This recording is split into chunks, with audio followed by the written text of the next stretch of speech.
Hi guys, welcome back to the channel. Today I've got 3 replays in the British Tier 8 Premium Tank Destroyer, the Gsor 1008. Now if you do like the video, as always don't forget to like and subscribe down below as it really does help out the channel. And yes, the Gsor 1008. What's it like? Well, it's a pretty okay tank destroyer. It's not one that I get on with all that often, and that's because the gun handling does tend to feel just a little bit wonky on it, especially more with the standard round than it does actually with the premium round. A lot of that's to do with the shell velocity. It's got this 4-second auto loader that has 320 L for a shot, with a 2-second intra-clip reload, which means it does spit out the rounds very, very quickly, and if you catch someone out, you do a lot of damage to them very, very fast. Obviously, you're doing, what, near 1200 damage to them, which is really, really great, and how fast it fires, that is wonderful. But the problem is, this tank also has a very long reload, as with the build that I have, it's got a 35.55 second reload, which is pretty damn long. Obviously, if it was shorter, if it was like 2 or 3 seconds shorter than that, it'd still be balanced. If it was probably less than 30 seconds, you're probably starting to get onto, oh, this reload's maybe a little bit too fast for what it does, right? It's a hard balance to get autoloaders perfectly right in terms of making them not crazy, right? Or making them too weak. But yeah, this tank, like I say, the gun handling does feel a bit wonky at times. You can see the way that this is firing out the rounds. It sometimes feels with this standard shell, this AP round, that the shells just sort of loop out of the gun, which means that sometimes they don't hit where you feel like you were aiming, which can be a little bit frustrating because the standard shell velocity on this AP round is 1066. It's something that you don't feel as badly with the premium APCR round because that has 1411 meters a second shell velocity, which is very, very quick and pretty damn nice. One thing this tank destroyer does have is very, very good camo though. You've just seen it. I was sitting still in a bush with my tank destroyer with this build that I have of 231 meters of steel concealment. The camo is absolutely fantastic on this vehicle. It's the same, that's actually pretty much the same as the Turan, which if you know the Turan, it's very, very, very good camo, and it helps you to stay unspotted while dumping these rounds out at distance. It's just obviously if you're firing the standard rounds, it does feel a little bit painful at times. It's just, well, you just fire rounds and you go, where did that one go, Gsor? What was that? And then having to make sure that you are aiming all these shells so perfectly and feeling like it still misses can be a bit frustrating with, obviously, how much the shell loops, and if you miss and then you've got this really, really long reload, it can feel a little bit painful at times, which is a little bit annoying. You do have 226 penetration on the standard AP rounds, which is okay. It's not wonderful for a Tier 8 tank destroyer. A lot of the Tier 8 tank destroyers with this sort of gun, realistically, are pushing like 230, 240 pen, right? But you can still make do with it. The premium round, however, has 321 penetration. Yep, that's a jump. That's a big jump. This is one of those tank destroyers that you will see a lot of players just firing full gold. Why? Because the 226 AP is quite unreliable at times, and especially if you're in a tier 10 lobby where 226 isn't going to be quite enough, and you're going to want to be firing 321 penetration rounds. Yeah, you're going to have to then spend a long time reloading to get those good rounds, right? So a lot of people do fire full gold, especially with the amount of ammunition you carry. As you see, we're nearly already out of standard AP rounds. And that 321 penetration is fantastic. Now, there is something to note with these premium APCR rounds, is you do have 321 penetration. But your drop-off over distance on these AP rounds, or sorry, APCR rounds, means that the penetration drops to 218 penetration at 500 meters. So when you're firing at distance with these premium APCR rounds, you basically have no pen. So if you're bouncing off the side of things and going, that should be penning, I've got 330, oh, bro, 321 penetration, my lord. Yeah, you're bouncing off the side of things going, I've got 321 penetration, how is this bouncing? It's actually because you've probably got more like 220, 230 pen at the distance you're firing at, which is a little bit like, oh, okay. Interesting. So that's why I'm tending to run something like Iron Mace, and Iron Mace is really quite usable on this tank. There's not often tanks that you might take Iron Mace on. You might take them on some of the tier 10 light tanks because they have the old very, very bad shell drop off over distance, and it means their standard rounds are terrible at big distances. But Iron Mace can fix that. This is one of those, again, with the premium APCR that could be helpful. This first game, by the way, 3.5k damage. Hello, Mr. M4043, Geronimo! Hey! Oh, yeah, and the happy wiggle at the end of it. That's how you take down an artillery. 4,000 damage flat. Perfect. That is how you take down the artillery in style. We finished the victory, 3 kills, the 4,000 damage, 360 blocks as well. Pascucci's medal, the first class. the 1618 base XP, a pretty decent game there for the Gsor 1008 on Hellfire Pass. But yeah, so Iron Mace is actually quite usable on this tank, because if you take Iron Mace, you actually push your penetration over distance with the premium APCR rounds up to 251. So it basically gives you an extra 30 plus penetration on your premium rounds at distance. That's why Iron Mace is actually quite handy on this vehicle. As well, whereas on, you know, a lot of other tanks, it's not that useful, because your penetration drop off just isn't that much at all. So what do I run in terms of a crew? Well, in terms of a crew, I run Born Leader, Rapid Reload, Sixth Sense, Situational Awareness, Iron Mace, Camouflage Expertise, Silent Driving, Run and Gun, and Steady Aim. Steady Aim to make sure that my gun is as accurate as it can be, same as Run and Gun to reduce the bloom while on the move. Means I don't have to sit there aiming in for quite as long as if I don't run and Gun. It gives you like sort of half of a vertical stabilizer in that way. The Camouflage Expertise and Silent Driving to make the camo as good as it is, that getting it down to that 231 meters of still concealment. The Iron Mace, like I say, to get me that penetration over distance, because the drop-off on these premium APCR rounds is filthy, and you really want to help that if you can. Then the Vents, Optics, and Camo Net. Again, Camo to help the camo down to 231. The Optics to be able to spot for myself and get myself up to this 484 meters of view range that I have. And the Vents to help the all-round tank. It knocks the accuracy down a little bit more, knocks the aim time down a little bit more, gives me a little bit better reload, and this tank really does need all the help it can get on the reload, and yeah, it just helps generally everything about the tank. But you could quite happily drop Vents and put the powertrain on, because if you put the powertrain on, it will give you a slightly better top speed, naturally, because it'll give you the extra top speed boost, but it'll also give you extra horsepower. So you'll be able to go at 63 kilometers an hour with the powertrain, and you'll also get an extra boost to your horsepower, which will give you 15.4 horsepower per ton ratio, which will help you at least hit some sort of top speed, because the tank is also quite sluggish and slow. You have a 60 kilometer an hour top speed, but you don't hit it all that often realistically. It really does struggle to get to that top speed. You'll hit it if you're going down hills and stuff like that. But the one thing this tank does have as well is what you're seeing here. 11 degrees of gun depression. 11 degrees of gun depression is absolutely lovely for the Gsor 1008, and it means that you are being able to pop over the ridge lines, even at extreme angles, and use it to good effect, accentuating the turret armor, making that pretty decent, because the turret armor on this tank isn't great, but it isn't bad. So if you're using your full gun depression, you can actually ricochet shells off of it, like you've just seen with the Centurion 7.1, where we bounced 390. You can do that, which is very nice, and it's an asset for the Gsor, which is good. But this is the sort of situation where the Gsor kind of wants to be in, because your 2.08 second reload can feel a bit rough at times.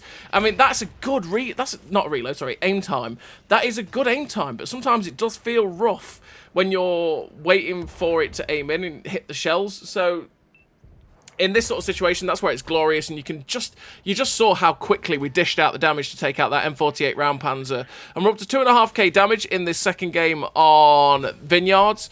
And we've seen this AMX 1390, well, there's nothing we can do. There's nothing we can do. The Gsor really does need these types of games where you have the ability to pull back and wait for the long, long reload. Because if you don't have the ability to do that, it's going to be curtains. If someone rushes you on reload, you have to spend a lot of time just sitting there going, oh boy, I'm going to die. And it does have that. So if you do get the ability to sit and reload, it's nice, because you can just dish out that 1200 plus clip and just pack in the damage. And it does rack up rather quickly once you get the gun going. So we're just being careful right now. I was waiting for this 1390 to rush in. We're just looking for the shot, but then the Centurion 7.1 comes in. It's like, hello, Mr. Centurion 7.1. You've made mistakes, my friend. I do not allow that.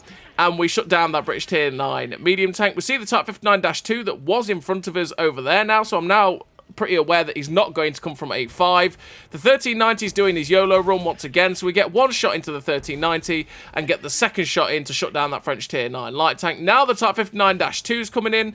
We boost our reload with food the moment it drops below 30 seconds so that we're ready to go.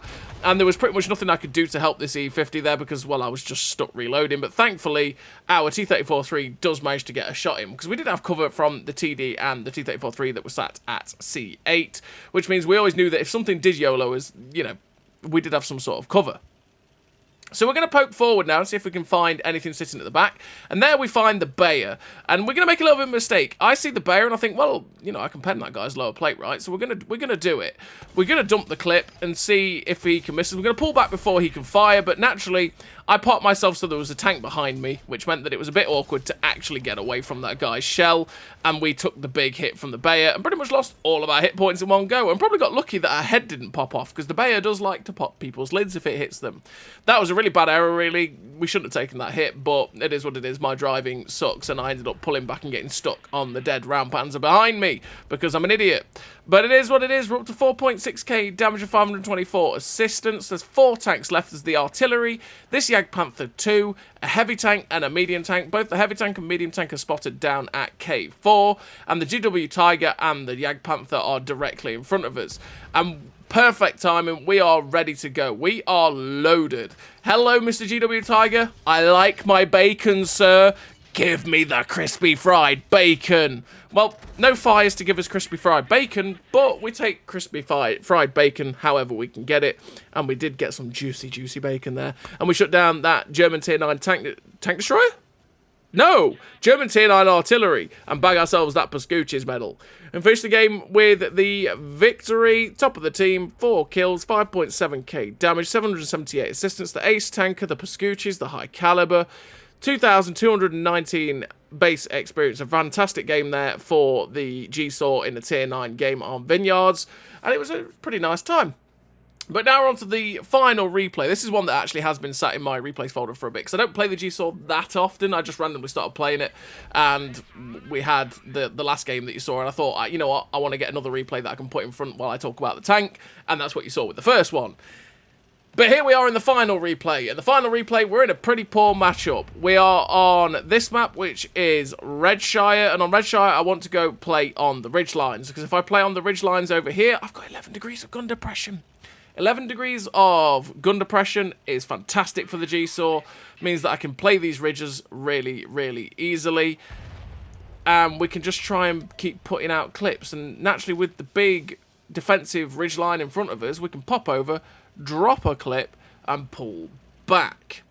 Now, this last replay here is actually me with, I believe, the powertrain. Don't quote me, I'm not quite sure, because I have tried out multiple different builds for this. I've tried running a GLD instead, just to have a faster aim time, because it is quite nice having a faster aim time, because it does bloom out quite a lot. And if you were to run the gun lane drive on the Gsor, you do get a 1.86 second aim time, which is obviously a lot better than 2.08 seconds, right? Which means you do get it aimed in very, very quickly, and you can get the shots down range like this. And this is where the camo is great. 359 meters away.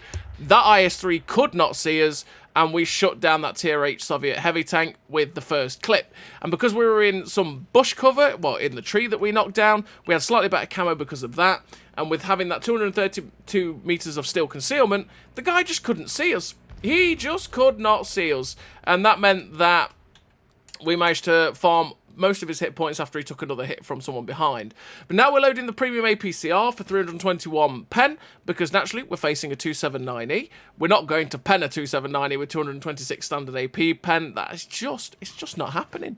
So we've got the premium APCR in, and we're just going to wait for this 279E to make a mistake, because that's the only way we're going to get a shot into him. Because even though we are firing at that guy with that high pen, remember, he is at a bit of a distance, which means our penetration is going to drop off a lot trying to shoot at that guy. If we really want to pen him, he's got to be a bit closer to us for the ability to be able to actually hit for 321. Because remember, at 500 meters with the Iron Mace perk, we are running 251 pen, and he's about, what, 400 meters away? That guy there, that's where we're going to have 251 pen. But, you know, with him being about 400 meters away, we're probably going to have more like 270, 280, whatever it is with Deadeye. But you can see I'm getting close to the 30-second mark. We boost our food, because you do not want to boost too early if you are using food, because otherwise you're going to waste the amount of time, because obviously your food will run out before you get reloaded, and therefore it will reset with running out of that food boost. But we're just waiting for the reload now to get after the 279E, because again, he's pulled out into a position that maybe we can get some cheeky shots in, because we managed to get rid of that charioteer for our second kill of the game. Glorious scenes. There's a TNH TVZ 51 on the other side of the dip. The light tank is in their side of the dip, and I'm thinking maybe that's my next move. But the 279E's moved into a good position, and you can see, even at this distance at 400 meters, 321 penetration was not going through that 279E, and again, that's where you might be going, well, I've got 321 pen. 321 pen on most other tanks goes through a 279E at that sort of angle. The penetration drop-off is massive on this vehicle for no reason at all. You've got to bear that in mind. So, now we're on the reload. I want to move into the next dip. So I've moved into the next dip as safely as I can because I want to attack this TNHT VZ51. We do actually have shots at that VZ55 in the distance, but I do want to help my light tank out if I can. MXM451 gets spotted in the distance, and that guy is very, very stock. We get spotted and then detected, and I go, oh boy, that's not good. The dead wreck next to me actually took a shot, so there is something over there that is looking. So I do have to be very, very careful here. Maybe looking for a shot towards the 279E, but I don't really want to take a shot towards the 279E because my 226 pen isn't going to work. But if we have sideways on MXM451, I am not going to complain. I am going to take that every day of the week, and well, we don't shut that guy down, but we do shut down a lot of his hit points. And we're up to 3.5k damage there. And if you're wondering, how can you tell that MXM451 is stock? Well, the turret. The turret on the MXM451 when it is stock is the same as the MX65T, which looks rather strange on the Tier 9 French heavy tank. It is a very, very strange looking vehicle when it does run that stock turret. You sit there going, yeah, that looks very weird because it's like a hybrid of the Tier 8 and the Tier 9. But yeah, if it does have that MX65T looking turret, you know it's stock, which means its turret is really not that strong compared to its fully upgraded one. So we're just trying to poke to see that 279E because he is still over there, but we do get spotted by the TNH. And there we go, the 279E is crossing. We get one shot towards his side. Sadly, it went a little bit high. We take a shot from behind. I know there was a VZ over there. I don't want to take another hit from that distance if it was going to. It was actually that Trinity. The 279E was still moving in though, and that means that we've missed out on a couple of opportunities to get shots into his side, because it would be nice to get rid of this Soviet Tier 10 heavy tank, because, well, it's just going to be a struggle for a lot of people, and if we know how to pen it, it'd be good to get rid of that tank. Just waiting for him to make a mistake, because that's what you got to do. It's patience, patience, patience. Don't try to force it. But he's just sitting at the minute, and actually, yeah, if we'd waited an extra second, we'd have had shots. But we get one shot into his side, looking for the last one, and there we go. We put him down to a one shot for the next time we are loaded. We've got the last clip of premium APCR left in our tank, so we're just going to have to wait, and hopefully we'll get the chance to shoot that 279E again, because if we fire this premium APCR clip and we actually have to shoot that 279E again, it's going to be a bit of a struggle. Yep, it's going to be a bit of a struggle. But we're just looking for shots towards the Trinity Mark II. But he gets unspotted, so we don't actually see that guy. And I'm constantly thinking, right, there's tanks near those tank destroyers that are, well, our tank destroyers at E0. So I've got to be careful of getting shot from F8, which is why we've moved over to this side to go after this TNH. And in fact, the TNH makes a mistake. He pops over, gets one shot into our friend, but we just want to get rid of this guy. And we make a mistake. We ricochet there off his upper plate, and the shot went high. We should have shut that TNH VZ51 down, but we made all the mistakes there, and sadly he gets away with 113 hit points. We had to try and punish that guy for pushing over and attacking my Valor, or unskinned Valor. And yeah, we ended up taking hits from their camper spot as well, because of course there's people camping still at their base at K7, because people always camp on that hill near their spawn. It is always the way. We should have expected it, and now we're only down to our standard rounds, which might make this a little bit more awkward for facing some of the tier 10s, because yeah, we've only got 226 pen, which is a little bit low on a standard round for a tier 8 tank destroyer. And especially an auto-loading one where you've got to sit for about 10 minutes to reload a whole clip, right? Because it is a very long reload on this auto-loader. So we're just waiting for the 279E again to make mistakes. The T95 FV4201, which is the unskinned Valor, is going in on this 279E, which is good. It's what he needs to do. Just get rid of that guy from the flank. Fantastic. We don't have to worry about getting shot in the side anymore from that direction. We can now focus on what is in front of us, which is the TNHTV Z51 and their camping tank destroyers. But we've got to be very, very careful because we are now a one-shot for most of the tanks that are left in the game, which means that, yeah, it's going to be a little bit awkward. So what I'm thinking of doing is quite possibly running down the one line and getting to K1, but also we have people doing that, so it might be better and more beneficial for me to just stay on the ridge lines, wait for my team to get down there towards K1, and let them spot the guys up, and then play my tank destroyer role to be able to dish out the damage, help them get spotting, and, you know, with them pushing aggressively like they can do, because they've got, like that Valor, or the unskinned Valor, has all of the hit points. So that means he can use those hit points to his advantage to make the aggressive plays, get the aggressive spots, and give me the sight line to be able to put the shots in. But there is currently a tank destroyer spotted at G9, although he gets unspotted just then, as we say it, which is sad. But he gets spotted again, so I'm thinking, there's a chance I could get over there to get a shot and help these tank destroyers, but I just have to be patient. Look where our Panzerjäger is, and there we go. There is the first target, the Sturm Tiger P. We get one shot in that only does track damage. I'm thinking, can I track and pen this guy? And sadly, that whole clip bounced. We should have just gone for the lower plate at the Sturm Tiger P. I thought I could track and pen that guy, but he is at a good distance, and sadly, that whole clip just bounced, which is, it's sad panda noises. Sad panda noises. Because we really needed to pen that guy. We really needed to get rid of him. We should have... We made a bit of a misplay. We should have shot his lower plate, but we tried to go through his side, and yeah, that was definitely a mistake. I didn't really trust the gun at that distance, to be honest, because like I said, I don't have that much trust in this gun. It does let me down quite a lot, and I'm not the biggest fan of it. But there goes the TNHTV Z51. The Waffle E100 gets spotted on that hill. I'm thinking maybe I got a chance to shoot him. There we go. Get one in, get two. I was hoping to track him. We shoot just as he gets behind a building, naturally. He gets tracked in a place that I can't pen him. So I'm going to wait. 3, 2, 1. There we go. And we penetrate the Waffle E100 because he managed to obviously get his tracks back on and he started to move away from that position because he was getting chased down, and we got the shot into him blind. We're up to 6.5k damage with 649 assistance, and we're just going to see if we can cut off the medium tank. So I was thinking, this medium tank, he's got to be going for our artillery, right? I'd be going for our artillery, so let's go see if we can cut it off. The GW Tiger gets spotted in a very weird place, but I suppose he's running away from the tanks that are roaming towards where he would have been.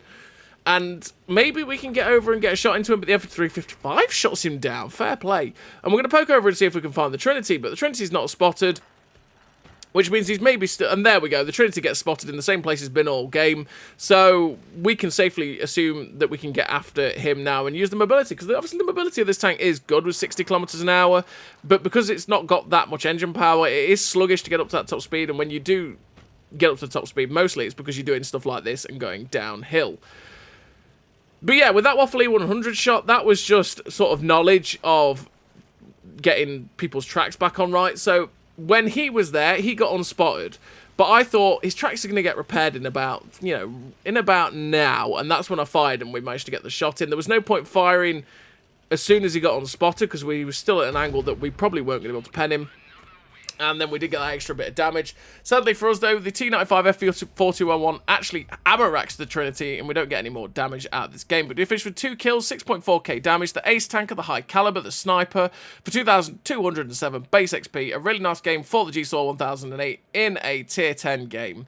And like I say, it's a tank destroyer that I'm not the biggest fan of, but it can be pretty effective, and as you've seen in these replays, like, that clip is pretty deadly once it gets going. So as always, everybody, thank you very much for watching, and I'll see you next time.